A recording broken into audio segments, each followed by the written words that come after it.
Good morning, friends. I am Colonel Shashikant Dalvi, retired, National Coordinator for Water Conservation, Climate Reality Project India. We all Climate Reality Project leaders have been trained under Nobel laureate Al Gore. I was trained in 2014 in Melbourne. Now, this is just introduction about myself.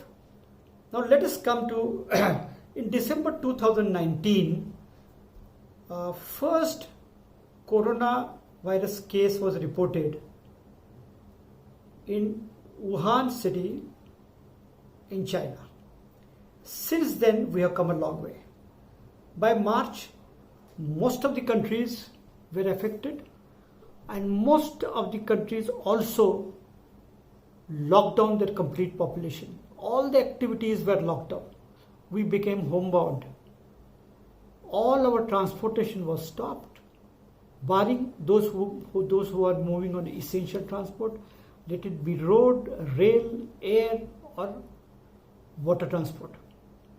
Whether it's a river water transport or it is ocean. Similarly, all industrial activities were stopped, barring probably IT sector where the people were allowed to work from home. Now, with this, after a month or so under lockdown, the experts, common men, climate students like us started noticing that our air is becoming more cleaner and cleaner. It is more fresh. Further places were seen clearly, like in Punjab, people were started seeing the snow-clad mountains which were not visible for last few decades because of the air pollution. Similarly, near Mumbai seashore, people started seeing the dolphins back again, which they were not to be seen for last few decades again. Similarly, the rivers started becoming more and more clean. Ganga, our deity as a matter of fact,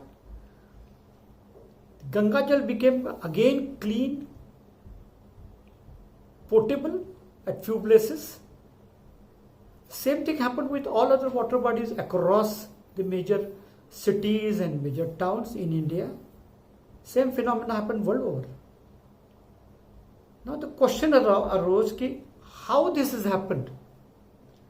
And today's my talk with all of you friends is what is the takeaway from this COVID-19 so that we continue having clean and green environment even after the lockdown is lifted. So let us see.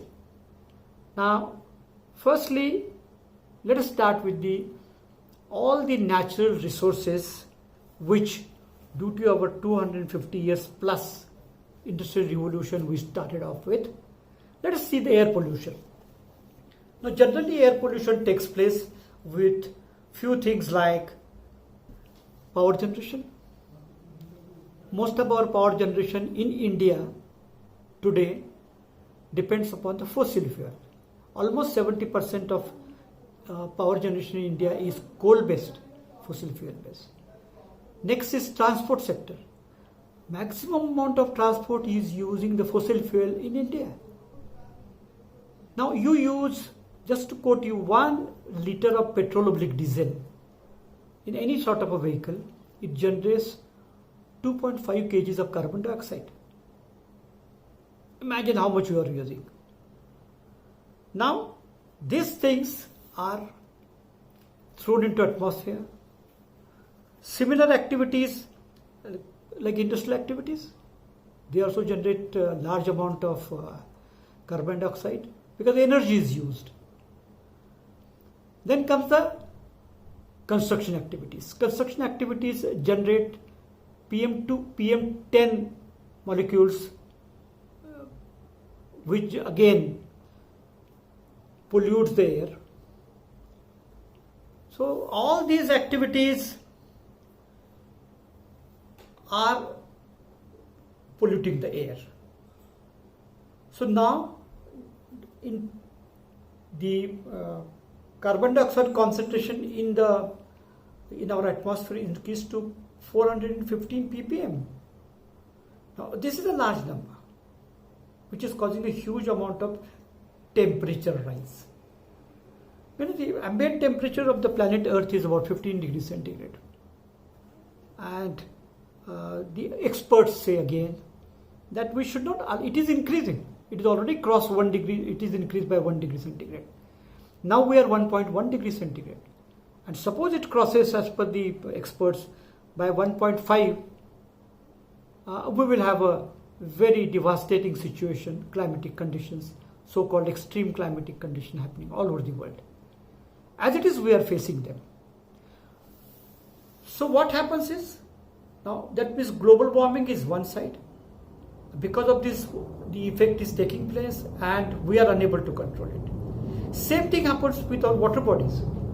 All the effluents, whether it's a domestic sewage, whether it's industrial effluents or agriculture runoffs, 100% they are not treated.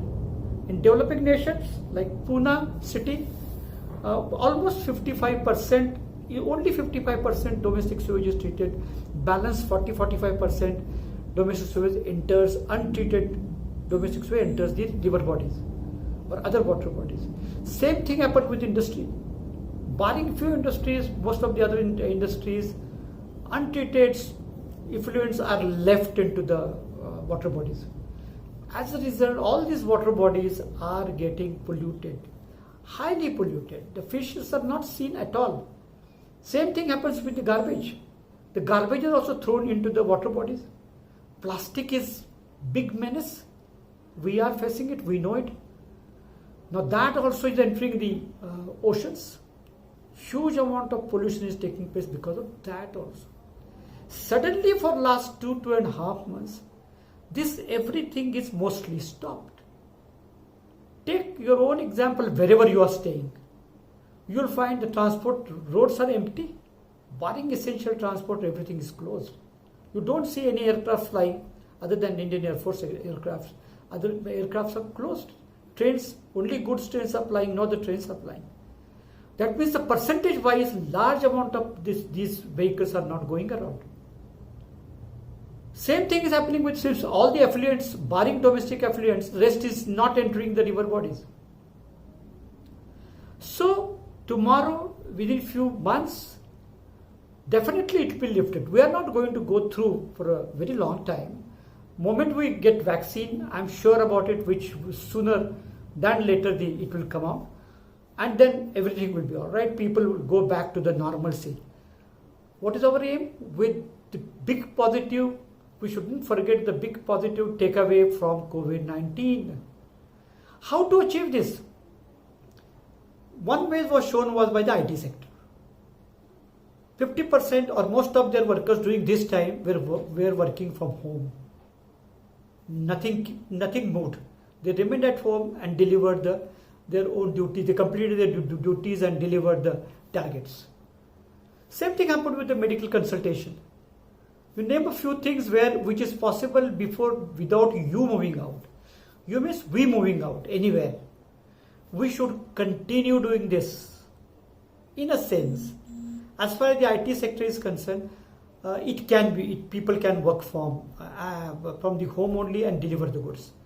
One of the major IT player in India has said by 2022, that under 2 years time, 75% of their workforce will be working from home permanently. Same thing, once that starts, most of the IT and IT enabled services industry will start. Manufacturing sector is difficult. Construction sector is difficult. People have to be on the ground working there. But what can be done to reduce their transportation and other energy should be thought about. Of course, people must be working. Now, you as the students, that college students, you must keep it at the back of mind that how we can stop this. You can start with your own institution.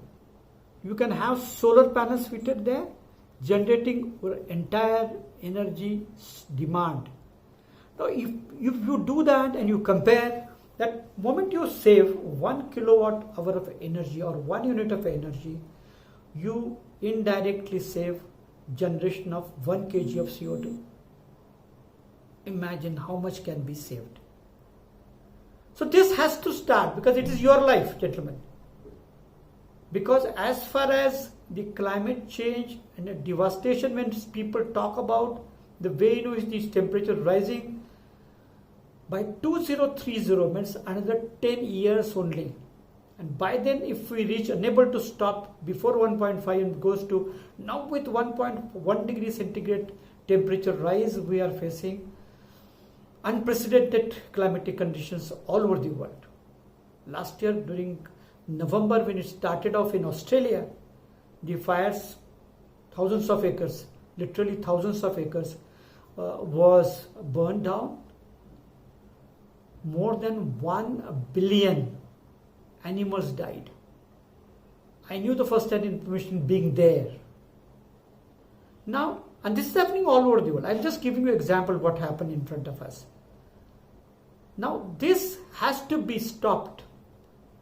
Because of the corona, an unknown fear, everything was stopped because we were not knowing the solutions for this, how to stop it. So we stopped.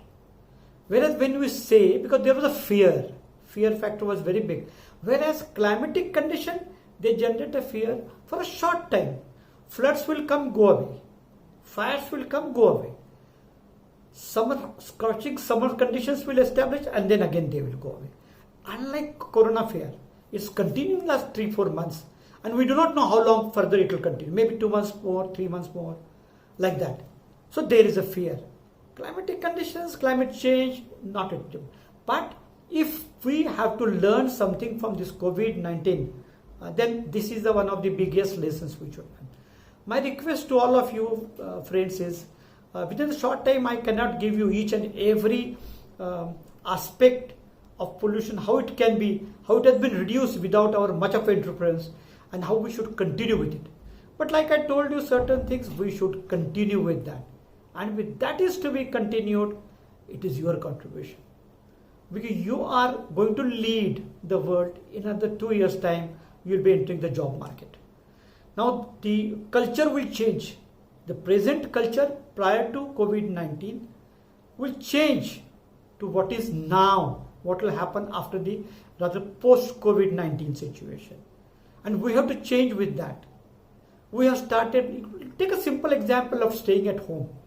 Everyone is contributing to the household activities, whether it's sweeping, whether it's a pocha, whether washing the utensils, washing clothing, everything we are doing it. That means all the members of the house are doing it. Because nobody is permitting the maids to come. Now this changes, this culture is happening. Outside India, people when they go abroad, developed nations, it is same thing is continuing. There it is right from beginning. So now slowly that means we are changing. The culture is changing and we are adopting it faster. So we too have to adopt the conditions which can simultaneously reduce the global warming. That means it simultaneously reduce the pollution of the natural resources. There's air, water, soil. Our forests are depleting at a much rapid rate. We know that. Everyone is aware of that.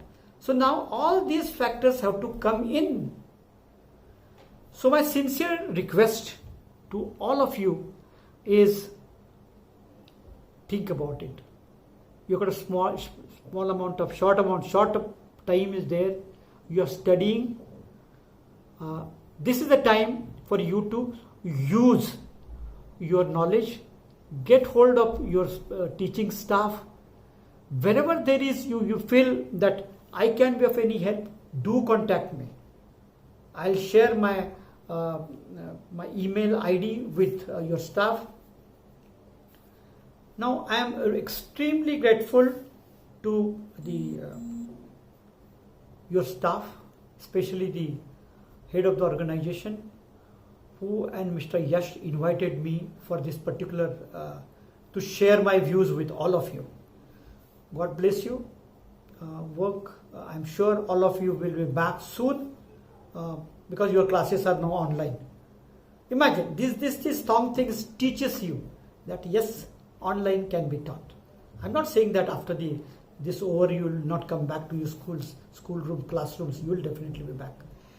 So nice talking to you, friends, and let us together make it work, and let us take the positive takeaways from the COVID-19 and those lessons which we are learning, and use them to reduce the extreme climatic condition, and let us make the world again livable, clean and green and clean environment. Thank you very much. God bless all of you.